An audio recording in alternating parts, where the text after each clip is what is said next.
Bonjour à tous, encore une fois, moi c'est Oscar et aujourd'hui on va parler de l'argumentation, on va parler des plans argumentatifs, ok, pour le DELF B2 et pour le DALF C1. C'est parti. Alors, cherchons notre fichier d'un ordi, il est là, ok. Et production écrite et orale, la structure de l'argumentation. On va reconnaître les plans argumentatifs pour le DELF B2 et pour le DALF C1. Ok, sachant que pour le DELF B2, vous devrez rédiger un texte de 250 mots. Et pour la production orale, vous devez tenir justement à l'oral 20 minutes d'un monologue et un débat. Pour le DALF C1, vous devrez rédiger une synthèse de 220 mots aussi. Et vous devrez rédiger comme au niveau au DELF B2 et un texte argumentatif de 250 mots. Et à l'oral, il y aura un monologue et un débat de 30 minutes. Alors, que ce soit pour le DELF B2 ou DALF C1, à l'écrit ou à l'oral, vous devrez argumenter. Passons à la suivante. Alors, quels sont les plans argumentatifs? Il y en a 4. Un plan analytique, un plan thématique, un plan dialectique et un plan comparatif. Le plan analytique, par exemple, le plan analytique analyse les faits, les causes, les conséquences et solutions possibles à une problématique. Observez par exemple la question suivante. Pourquoi les enfants sont accros au téléphone mobile? Alors, pour répondre à cette question, je verrai les faits, c'est la réalité actuelle, la présence des téléphones mobiles par exemple dans le marché.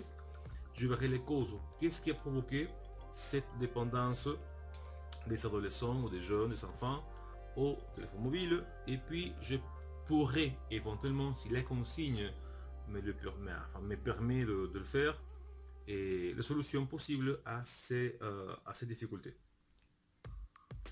Puis ensuite, je peux avoir la question suivante. Pourquoi les téléphones mobiles sont dangereux pour les enfants? Pour répondre à cette question, et je peux aussi avoir les faits, mais aussi les conséquences. Les conséquences, par exemple, sur la santé physique, psychologique, sociale, si vous voulez, et les conséquences chez les enfants. Et comme je disais avant, je peux éventuellement présenter aussi des solutions possibles pour cette difficulté. C'est tout. Juste une seconde.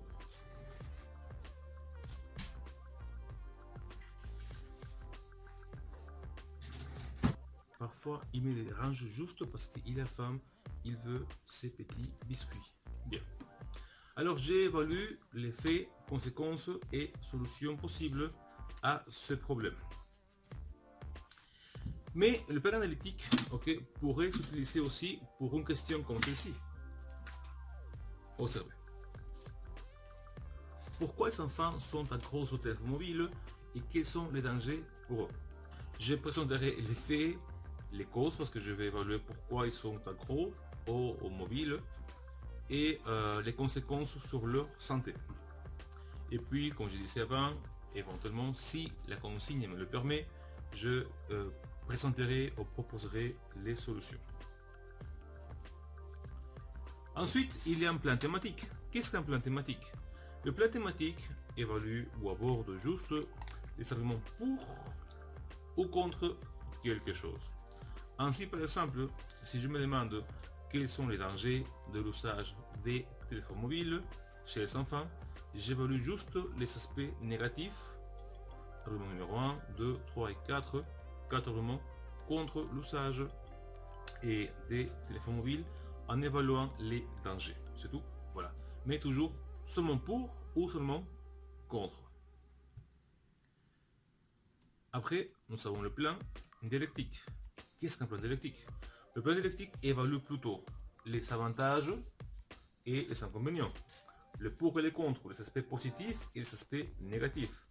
Ainsi, par exemple, à la question « L'usage du téléphone mobile est-il dangereux ou positif pour les enfants ?» Je parle par exemple, dans un premier temps, de l'aspect positif, et puis dans un deuxième temps de l'aspect ou des aspects négatifs. Donc mon développement est divisé en deux grandes parties. Dans un premier temps, les avantages, et puis dans un deuxième temps, les inconvénients. N'est-ce pas?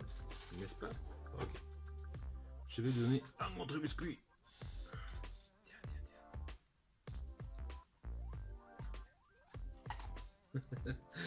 Ok. Et le plan comparatif, le quatrième, le plan comparatif, et compare justement deux choses différentes, hein, leurs avantages et leurs inconvénients. Ainsi, par exemple, je compare le téléphone mobile et les jeux de plein air. Je peux comparer par exemple la moto et le vélo. Je peux comparer par exemple la musique ancienne et la musique moderne. Je peux comparer par exemple vivre en ville ou vivre à la campagne.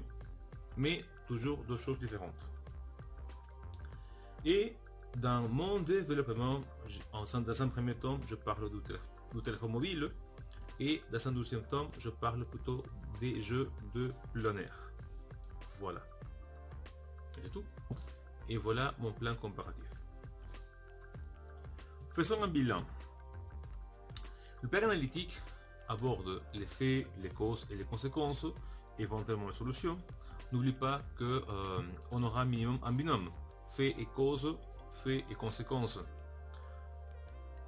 Le plan dialectique évalue les pour et les contre de choses, avantages, inconvénients, des aspects positifs et des aspects négatifs. Le plan thématique, juste le côté positif ou juste le côté négatif.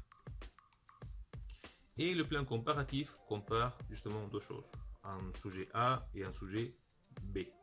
Voilà. Et voici les 4 plans utiles pour l'argumentation DLP2 ou d'Alpsien, à l'oral et à l'écrit. Bon, c'est tout, c'est ce que je voulais vous présenter. L'argumentation n'est pas difficile, il faut juste bien lire la consigne, savoir ce que l'examen nous demande.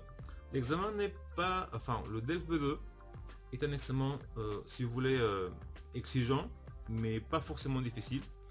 Et si vous connaissez les plans argumentatifs, je crois que ça ne sera pas tellement difficile de faire de rédiger un texte ou de faire un monologue. Malheureusement, les livres ne le présentent pas comme ça. Et c'est pourquoi j'ai pris mon temps pour faire mon PPT, mon PowerPoint, et pouvoir vous présenter ainsi les 4 plans argumentatifs. Ok, bien, c'est tout pour aujourd'hui. J'espère que cette vidéo sera utile pour vous tous. Ok, confiez-moi, on vous dit à bientôt et à la prochaine. J'espère que vous aurez aimé la vidéo. Bien, on vous dit au revoir. Au revoir.